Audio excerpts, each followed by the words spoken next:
शेख हसीना के करीब 15 साल के शासनकांत 4 अगस्त को उस वक्त हो गया जब इस्लामिक कट्टरपंथी के साथ सेना ने मिलकर तख्ता पलट कर दिया। शेख हसीना के जाते ही बांग्लादेश हिंसा की आग में सुलग उठा।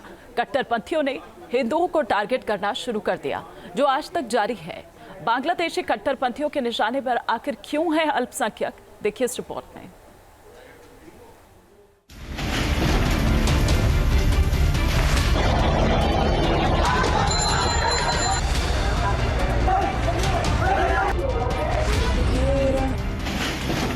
कट्टरपंथियों ने हिंदुओं की दुकानों को फूंका।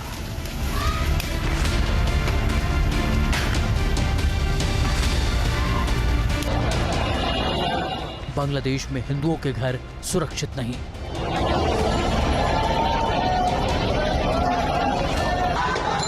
ढाका में हिंदुओं के मंदिरों को जलाया गया। बांग्लादेश महीनों से अशांत है। सत्ता पर भीड़तंत्र और कट्टरपंथी हावी हैं।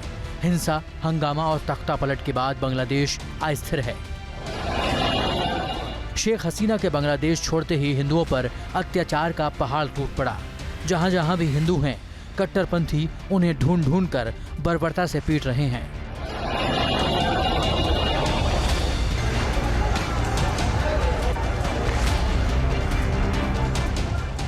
ये बांग्लादेश के खगराचारी इलाके की तस्वीरें हैं, जहां उपद्रवियों ने हिंदुओं के साथ साथ बौद्ध धर्म मानने वाले लोगों को भी नहीं छोड़ा। उनके मठों को आग के हवाले कर दिया। कट्टरपंथियों ने 1000 से ज्यादा बौद्ध और हिंदुओं को उनके घरों से निकाल कर खदेड़ दिया।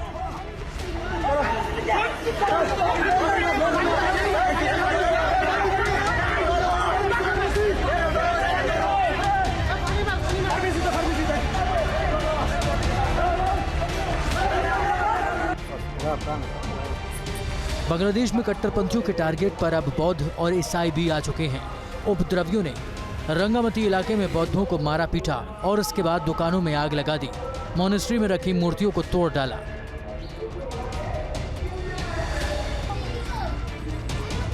शेख हसीना सरकार के तख्ता पलट के बाद बांग्लादेश में हिंदुओं के खिलाफ हिंसा का दौर थम नहीं रहा है। चटगांव में हिंदू देवी मां दुर्गा की मूर्तियों को कट्टरपंथियों ने तोड़ डाला।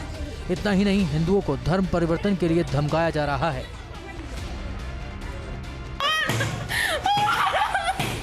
यूनुस की अंतरिम सरकार बन गई है, लेकिन हिंदुओं के खिलाफ कट्टरपंथियों के हमले नहीं रुके।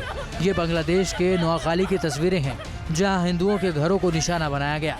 घर के अंदर से महिलाओं और लड़कियों के चीखने की आवाजें आ रही हैं, लेकिन कट्टरपंथी हमला करने से बाज नहीं आ रहे।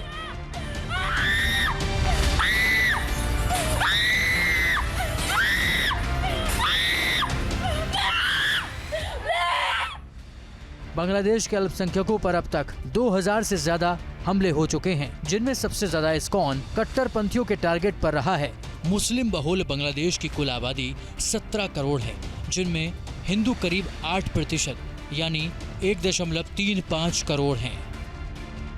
देश की बहुसंख्यक हिंदू आबादी परंपरागत रूप से शेख हसीना की पार्टी आवामी लीग की समर्थक रही है। यही उन पर हो रहे अटैक की मुख्य वजह है। बीएनपी के समर्थक अब हिंदुओं और दूसरे अल्पसंख्यकों को टारगेट कर रहे हैं, जिससे बांग्लादेश सुलग रहा है। बांग्लादेश की यूनिट सरकार का कंट्रोल कट्टरपंथियों के हाथ में है और बांग्लादेश के अस्थिर होने की यही मुख्य वजह है। Team news nation.